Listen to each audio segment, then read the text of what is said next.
Hey fam, Danny here. We're going to talk about today the season finale of Interview with a Vampire. It was called That's the End of It. There's nothing else. I made notes, so if you see me looking over here. And that's coming off the heels of I Could Not Prevent It, which we all knew the events. If you read the Vampire Chronicles, we all knew that what was going to happen, what Claudia's fate was going to be and Madeline's fate, but it didn't make it any less gut wrenching. I mean, I felt like it was comparable to the Red Wedding. If you had read the Game of Thrones books, you knew the Red Wedding was coming. And, but it didn't give it any less of an emotional impact. It still was just like, right up in here. And last week was a difficult week. I mean, so much, like such a roller coaster. I mean, to see Lewis and to see Claudia and to see Madeline just sitting there and knowing that they were just props in his play, as they said, and he's presiding over this, like, in knowing that it was an execution. Claudia called it a stoning, but whatever phrase you used, you knew that at the end that this was coming, that this was the goal. Claudia's look at Lestat, as she turned to ash, just all of it, it had such an impact. And the moment when Louis says, I felt Claudia give up, and then Lestat walks in with all that swag. It's all these characters are so complex. There's good and bad in everyone, and it's very complex in the books. And another thing that I want to mention, if you have read the books and you know that this is not a paint by numbers adaptation. They have changed quite a bit. But like True Blood, it works. I mean, True Blood was like you could read all the books. You could have read all the books, which I did, and watch the series and put them together. And even though they were different, they were great. For example, Lafayette was not a big character in the books. And in fact, they gave Lafayette's fate to someone else, because Nelson Ellis, God rest his soul, he just brought that character to such life that can we even imagine that show without him? So the changes that they made, I mean, I think Jacob Anderson as Louis, I have to say, I feel like he exceeded Brad Pitt's, portrayal. I feel everything seemed to work, and it's just been such a roller coaster. I want to talk about, like I said, I want to point out the great performances from Sam Reed as Lestat, Jacob Anderson as Louis, Delaney Hales as Claudia, Asad Zaman as Armand, and Eric Bogosian, as Daniel. And Roxanne Duran as Madeline. I mean, when she says, I choose Claudia, and gosh, I should have said this at the beginning, guys, but I will put this in the notes that if you haven't seen it, there are spoilers. I hope you all have seen it. But this finale was, if you thought it couldn't get more crazy, it does. And Louis does something. This episode opens with Louis narrating, and he does something that I think a lot of us do. A lot of times when we're in crisis in life, we go back to different moments, right? And we say, okay, if I had only made this decision, would this have happened? If I only turned down this road, if I had only decided to maybe date this girl or this boy or this person, if I would have took this job, things would have been different. And it's a game. It's a riddle that you will not win and you will not solve. We'll never know. But I think I really identified with him because I know I've done it, and I know a lot of people have done it in conversations.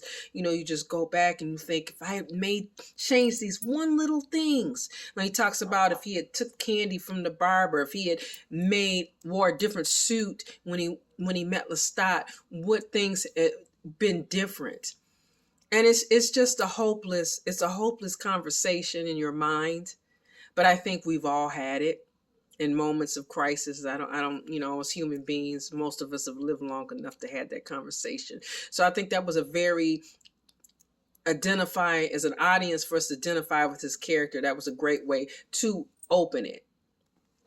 As the story is being told throughout this series, we have blanks, like kind of like a fill in the blanks. Louis filling in some of the blanks. Armand is filling in some of the blanks. We have Claudia with her diaries filling in some of the blanks. So we're taking all this information, it's almost like a mystery, and we're putting it together. And we believed that Armand was a stoic, stand-up vampire who had made this sacrifice, and come to find out that was all a lie, that it was Lestat who had made the sacrifice, and that he just took credit for it. And it reminded me of something in one of my favorite books, Crime and Punishment. And I want to read you this quote. "But you are a great sinner, that's true. Your worst sin is that you have destroyed and betrayed yourself for nothing." That quote came into my mind at the moment when Daniel gets the script and he's just basically saying to him, you basically destroyed all the people that could have told you the truth. You had this whole relationship that was built on a lie, and you could have been with this other person, and maybe it would have worked out, maybe it wouldn't, because his relationship with Lestat was fraught with so much dysfunction. But making that decision without all the information is the reason why that he had such a violent reaction, as we saw at the end. Who could blame him?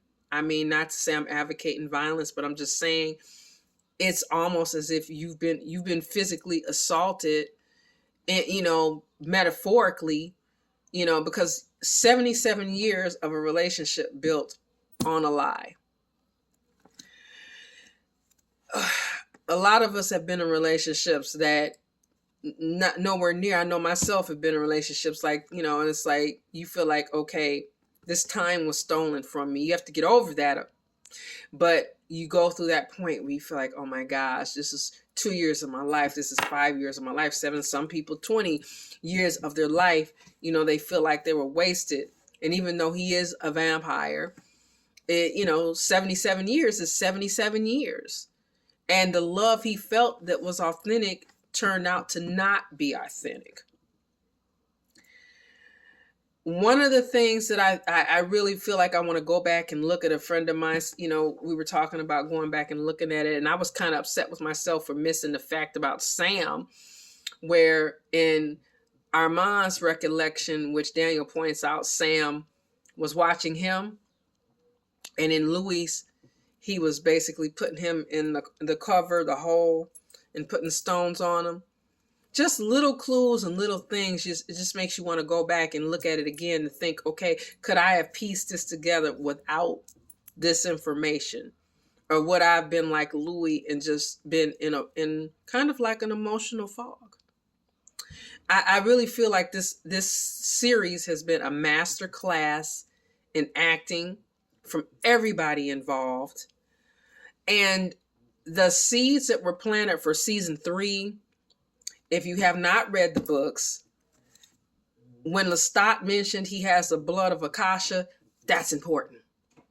When he's talking about, I know they said people on Twitter were like tripping on the fact that, oh, he's going to be a rock star. That's hokey.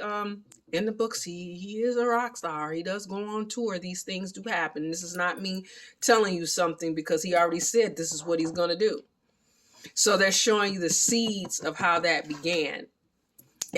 As far as film-wise, that is played out in Queen of the Damned, which stars Stuart Townsend and the late Aaliyah, who played Akasha beautifully, who is not with us anymore. But that was played out in that. But just, so you guys know, if everybody did not know, these are, some people didn't know these were books. I saw some people did not know. And it's like, there's a lot. And her world, like, it was funny for me to see, like, not funny, like, you know, in a mean way, but like kind of like, okay, people were like, okay, where are they going with this rock star stuff? It's like Anne Rice's world is huge.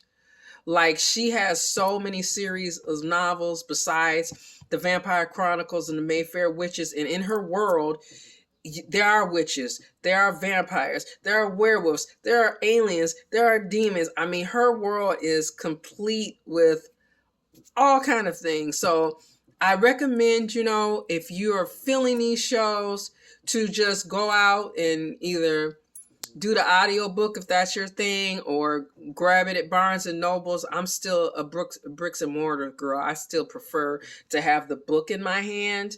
But you know, there are some times that I will do audiobooks depending on what it is, but I still like the feel of a good book. But I highly recommend you exploring this. You know, if you want, you know, you might not want to do it after, because some people like to look at the series first or the movie first and then read after. But the fact that they're doing this differently, I don't think, going back to the True Blood example, I really don't think that's going to hurt you, because if you had even reading the books, there are quite a few things that they did differently, even as a reader of the books, that, you know, so it didn't quite spoil it. But like I said, this was something that you knew. It would have been shocking if they would have changed that, because I don't know how they, you know, how they would have fit that in. But I have to say, like, I don't know how you guys feel. I would be interested in your comments to know how you feel about the show. This is just basically my take on it.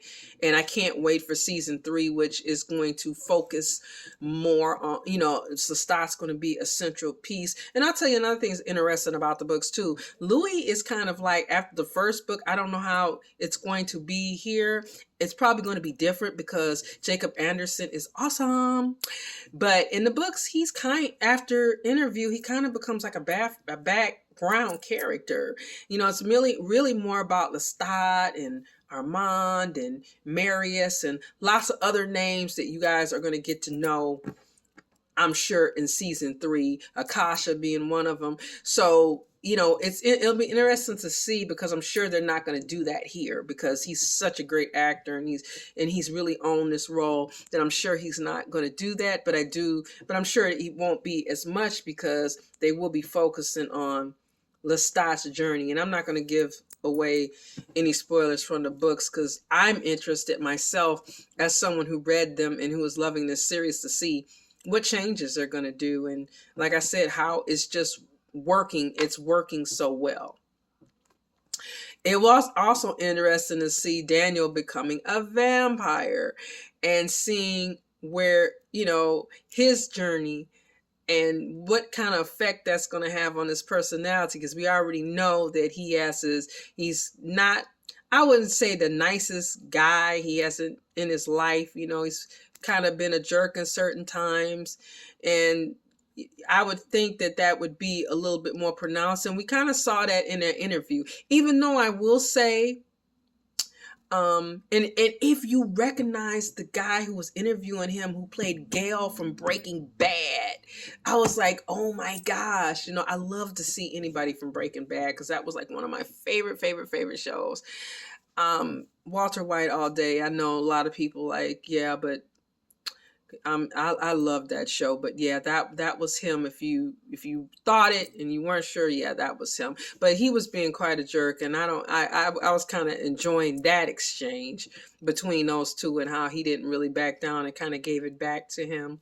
But like I said, I'm sure being a vampire, all that's going to become more pronounced, you know. Also, to see Louis daring the vampires to come to him and saying, I own the night, and leaving it on that, is another interesting note that is a little bit different than what happens in the book. So that was interesting too, to see what's going to happen with him challenging all the other vampires, because we're going to find out how big this world actually is as it goes on. The producers already said, you know, that they could see this being 6 or 7 seasons, and oh my gosh, you can easily see that with the material that they have, and they're really hitting it out of the park. So let me know what you guys think, and as always, stay different Until next time, I'll talk to you soon. Take care of yourself. And if you're looking at this before the 4th, happy 4th of July. Bye.